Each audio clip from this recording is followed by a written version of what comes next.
देश की 543 लोकसभा सीटों पर चुनाव होने वाले हैं। 7 चरणों में होने वाले चुनाव के लिए सभी पार्टियां एड़ी चोटी का जोर लगा रही है। जहां नरेंद्र मोदी ने इस लोकसभा चुनाव में बीजेपी के लिए 370 सीटों का और एनडीए के लिए 400 पार का लक्ष्य रखा है, वहीं कांग्रेस गठबंधन के कई नेताओं का कहना है कि केंद्र में बीजेपी की सत्ता जाती हुई दिख रही है। इस लोकसभा चुनाव में किसी के सिर पर जीत का सेहरा सजेगा, ये तो 4 जून को ही पता चल पाएगा। हालांकि उससे पहले विपक्ष एकजुट होकर चुनाव में मोदी फोबिया का नैरेटिव सेट करने में लगा है। शराब घोटालों के आरोप में बंद दिल्ली के मुख्यमंत्री अरविंद केजरीवाल की ओर से सुप्रीम कोर्ट में की गई अपील को स्वीकार कर लिया गया है। सुप्रीम कोर्ट ने सोमवार को सुनवाई के बाद केजरीवाल की अपील पर ईडी को नोटिस भेजा गया है। हालांकि सुप्रीम कोर्ट ने केजरीवाल को चुनाव प्रचार के लिए कोई राहत नहीं दी है।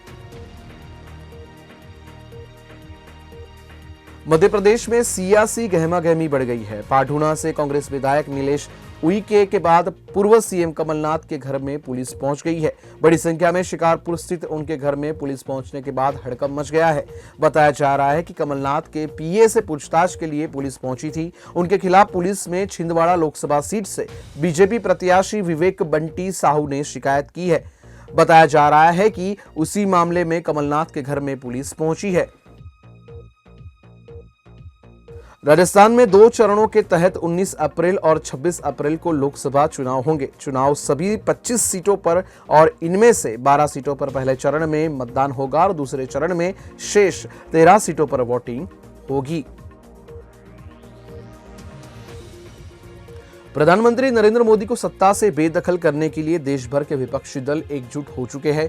इंडी गठबंधन के सहारे विपक्षी दल मोदी नेतृत्व वाले एनडीए को रोकना चाहते हैं। इसी क्रम में बहुजन समाज पार्टी समेत कई दल अकेले दम पर चुनाव लड़ रहे हैं। बसपा अपनी तैयारियों में जुटी हुई है। बसपा इस चुनाव में एकला चलो के रास्ते पर चलकर किसको सबसे ज्यादा नुकसान करेगी, ये बड़ा सवाल बना हुआ है। राजनीतिक गलियारों में चर्चा है कि बसपा इंडिया गठबंधन को नुकसान पहुंचा सकती है, लेकिन 4 बार यूपी की मुख्यमंत्री रही मायावती ने अपनी शतरंजी चाल से बीजेपी के लिए मुश्किलें खड़ी कर दी है। श्रीनगर में बड़ा हादसा हुआ है। यहां झेलम नदी में नाव डूब गई है। इस हादसे में 10 स्कूली बच्चों समेत कई लोग नदी में डूब गए हैं। बचाव अभियान जारी है। उधर लोगों ने हादसे के विरोध में प्रदर्शन शुरू कर दिया है। जानकारी के अनुसार श्रीनगर के गंडबल नौगाम इलाके में एक नाव पलट गई है। कई लोग लापता है। बचाव अभियान शुरू किया गया है। स्थानीय लोगों ने सड़क पर जाम कर दिया गया है और विरोध प्रदर्शन कर रहे हैं। स्थानीय लोग बता रहे हैं कि इस नाव में ज्यादातर बच्चे सवार थे। राजस्थान में प्रथम चरण के मतदान में सिर्फ 3 दिन बाकी है, लेकिन प्रदेश के कुछ मतदान केंद्रों के हाल बेहाल है। आबू रोड पंचायत समिति के एक मतदान केंद्र पर उगी बबूल की झाड़ियों को बीडीओ ने जेसीबी बुलाकर साफ करवाया जा रहा है। भाजपा और कांग्रेस समेत अन्य दलों ने लोकसभा चुनाव 2024 के लिए अधिकतर उम्मीदवार तय कर दिए हैं। इन दलों ने कुछ ऐसे उम्मीदवार भी उतारे हैं जो पूर्व राजघरानों के वंशज। इस सूची में दिग्विजय सिंह, ज्योतिरादित्य सिंधिया, दुष्यंत सिंह जैसे चर्चित नाम हैं जो चुनावी रण मैदान में उतरे हैं।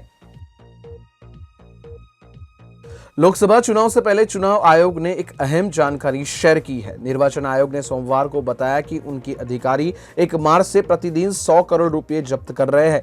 चुनाव आयोग ने कहा कि लोकसभा चुनाव के मद्देनजर अधिकारियों ने नकदी, मादक पदार्थ और शराब सहित कुल 4,650 करोड़ रुपए मूल्य की जब्ती की है। कुल जब्ती में 45% हिस्सेदारी मादक पदार्थों की है। सलमान खान के घर पर फायरिंग करने वाले लॉरेंस बिश्नोई गिरोह के 2 आरोपियों को पश्चिमी कच्छ के मातानामढ़ से उठाया गया है। एक आरोपी बिहार का रहने वाला है, वहीं दूसरा हरियाणा के गुरुग्राम का निवासी है।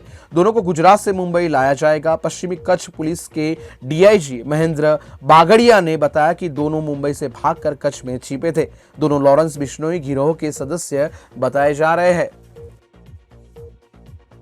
ओडिशा के जाजपुर जिले में सोमवार यानी 15 अप्रैल को एक बड़ा बस हादसा हो गया। पश्चिम बंगाल के कोलकाता जा रही एक बस ओडिशा के जाजपुर जिले में सोमवार की शाम फ्लाईओवर से गिर गई।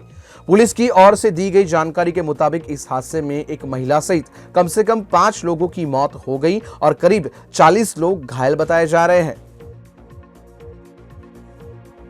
पीएम मोदी द्वारा एएनआई को दिए इंटरव्यू पर बोलते हुए दिल्ली सरकार में मंत्री गोपाल राय ने कहा कि अगर सही मंशा से इलेक्टोरल बॉन्ड बनाया गया और दूसरी तरफ जो तथ्य आ रहे हैं वे कुछ और बताते हैं।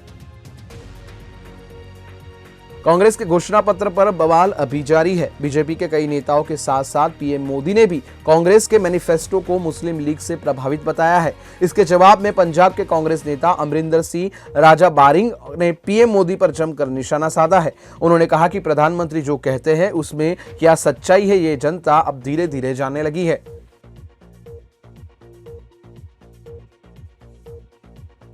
पीएम मोदी के हालिया इंटरव्यू के बाद राजनीतिक गलियारों में सियासत का दौर शुरू हो गया है। विपक्ष के अलग अलग नेताओं द्वारा प्रतिक्रियाएं आने लगी है।